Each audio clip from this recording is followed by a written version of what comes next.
राम राम किसान भाइयों। स्वागत है आपका एग्रो विथ टेक्निकल में। किसान भाइयों, आज के इस वीडियो में हम बात करने वाले हैं कि टमाटर की खेती से जुड़ी संपूर्ण जानकारी इस वीडियो में देने वाले हैं। सबसे पहले हम बात कर लेते हैं कि टमाटर की खेती के लिए कौन सी जलवायु अच्छी रहती है। तो टमाटर की खेती के लिए तापमान 20 से 28 डिग्री होना चाहिए। अधिक गर्मी को भी टमाटर की फसल से नुकसान होता है। इसे भरपूर मात्रा में उगाने के लिए अपेक्षाकृत लंबे मौसम की आवश्यकता होती है। टमाटर की फसल पाले के प्रति संवेदनशील है, यानी कि पाला इस पर नहीं गिरना चाहिए। टमाटर की खेती के लिए हमें किस तरह की मिट्टी अच्छी रहती है। तो टमाटर की खेती उपजाऊ बलुई दोमट एवं दोमट भूमि में सफलतापूर्वक की जा सकती है। भूमि में जल निकास होना अति आवश्यक है, यानी कि खेत के अंदर पानी का भराव नहीं होना चाहिए। टमाटर की खेती लगभग पूरे वर्ष में भी की जा सकती है। रबी में लगाई जाने वाली फसल की पैदावार अच्छी मानी जाती है। टमाटर की किस्में किस किस तरह की आती हैं। तो टमाटर की दो प्रकार की किस्में होती हैं। एक तो देसी टमाटर की किस्म होती है और दूसरी संकर किस्म, यानी कि हाइब्रिड किस्में। देसी टमाटर की खेती से भी अच्छी पैदावार होती हैं, जिससे अच्छा मुनाफा कमाया जा सकता है।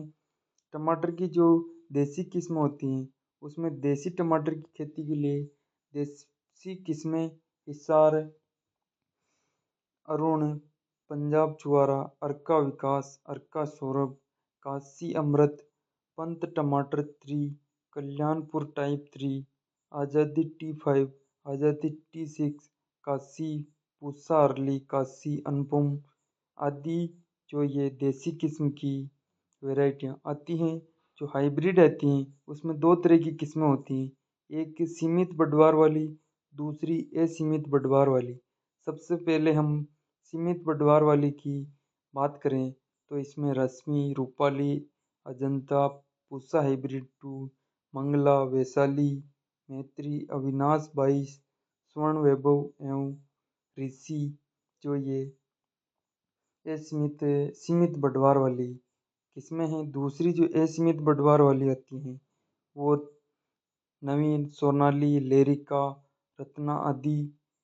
तीसरे प्रकार की रोग अवरोधी प्रजातियां होती हैं, जैसे कि मोहिनी, रत्ना, मीनाक्षी, मैत्री, मेनिका, ऋषि आदि, जो इसमें रोग कम लगते हैं। बुआई के लिए किसान भाइयों खेत किस तरह से तैयार करना चाहिए। तो टमाटर की खेती के लिए खेत की तैयारी अच्छे से कर लेनी चाहिए। सबसे पहले टमाटर की रुपाई के लिए खेत को अच्छी तरह जुताई करके भुरभुरा बना ले। बाद में क्यारियाँ बना लेनी चाहिए। पुलाव से खेत की पहले एक गहरी जुताई कर लेनी चाहिए। बाद में खेत को हैरों या कल्टीवेटर की मदद से जोतना चाहिए। अंतिम जुताई में 200 से 5 200 से 250 क्विंटल सड़ी गोबर की खाद अथवा या वर्मी कंपोस्ट को खेत में अच्छी तरह से मिला देना चाहिए। अच्छी पैदावार के लिए तत्व के रूप में 150 किलोग्राम नाइट्रोजन यानी कि यूरिया, 60 किलोग्राम फास्फोरस यानी कि रकोडिया single super phosphate, 80 kilogram potash की मात्रा देनी चाहिए। नाइट्रोजन की आधी मात्रा, फास्फोरस और पोटास की पूरी मात्रा खेत तैयार करते समय अंतिम जुताई में मिला देनी चाहिए। बीज और बीज की बुआई का तरीका क्या है। तो देसी टमाटर की खेती के लिए देसी किस्मों की उन्नत बीज दर 200 से 150 ग्राम प्रति एकड़ काफ़ी होती है। हाइब्रिड जो बीज होते हैं वो 80 से 100 ग्राम प्रति एकड़ आवश्यकता होती है। टमाटर की खेती के लिए बीज को बुआई से पहले 2 ग्राम थीरम और 1 ग्राम कार्बनडाजिम के मिश्रण से प्रति किलोग्राम बीज को उपचारित करके पश्चात बुआई करनी चाहिए।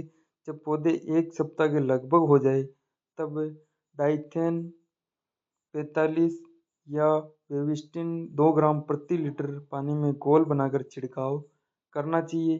पौधे लगाने के लिए खेत की तैयारी किस तरह से करनी चाहिए। तो टमाटर की खेती के लिए पहले नर्सरी में पौधे तैयार करने पड़ते हैं। स्वास्थ्य पौध तैयार करने के लिए विशेष ध्यान देना चाहिए कि भूमि तैयार होने पर 0.75 मीटर चौड़ी अथवा आवश्यकता अनुसार 5 से 10 मीटर लंबी और 15 से 20 सेंटीमीटर ऊंची क्यारियां बना लेनी चाहिए।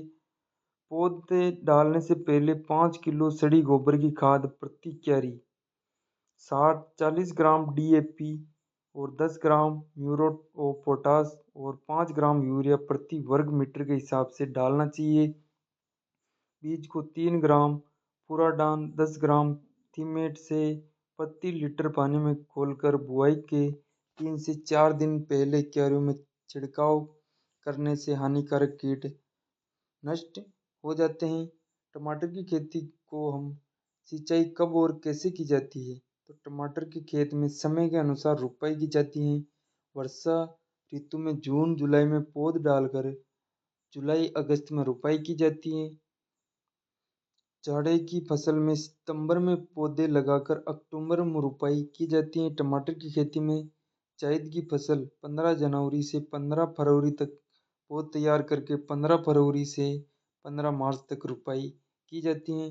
रुपाई लाइन से लाइन और पौधे से पौधे की दूरी में करनी चाहिए। सीमित बढ़वार वाली फसल में 60 सेंटीमीटर लाइन से लाइन, 45 सेंटीमीटर पौधे से पौधे की दूरी रखनी चाहिए। असीमित बढ़वार वाली फसल में 75 सेंटीमीटर लाइन से लाइन और 50 सेंटीमीटर पौधे से पौधे की दूरी रखनी चाहिए। पौधे की रुपाई शाम 3 बजे के बाद करनी चाहिए, जिससे कि रात में पौधे को सेट हो जाए। जल प्रबंधन किस तरह से तैयार करना चाहिए? तो टमाटर की खेती में पौधे रुपाई के बाद तुरंत बाद ही हल्की सिंचाई करनी चाहिए। बाद में आवश्यकता अनुसार सिंचाई करते रहना चाहिए। टमाटर के पौधे को विकास की पूरी अवधि के दौरान पर्याप्त नमी की आवश्यकता होती है। पहली सिंचाई रुपाई के तुरंत बाद करनी चाहिए। टमाटर में फल सिंचाई सबसे सामान्य है। सिंचाई की आवृत्ति जलवायु और मिट्टी की स्थिति पर भी निर्भर करती है। फूल आने पर पानी का तनाव चरण फलन और उत्पादन में प्रतिकूल प्रभाव डालता है। टमाटर की खेती में लंबे समय तक सूखा पड़ने के बाद सिंचाई करने से फल फटने लगते हैं। इस प्रकार नियमित सिंचाई के बाद शुष्क मौसम में फूल खिलते हैं और सड़ा पानी वाले क्षेत्र में ड्रिप सिंचाई और स्प्रिंकलर सिंचाई आमतौर पर भी की जाती है। फसल की कटाई और पैदावार किस तरह से ले सकते हैं? तो देसी टमाटर की खेती में देसी किस्मों में तुड़ाई बुआई से 90 से 100 दिन में शुरू की जाती है। हाइब्रिड किस्मों में तुड़ाई 70 से 80 दिनों बाद शुरू की जाती है। देसी टमाटर की खेती करने से पैदावार 120 से 150 क्विंटल प्रति एकड़ होती है और हाइब्रिड बीज में पैदावार 250 से 600 क्विंटल प्रति हेक्टेयर होती है। तो दोस्तों, आज हमने बात की है टमाटर की खेती किस तरह से की जाती है, इसके बारे में जानकारी दी है। जानकारी आपको अच्छी लगी हो और लाभदायी लगी हो तो आपके अपने YouTube channel agro with technical को सब्सक्राइब कर लेना।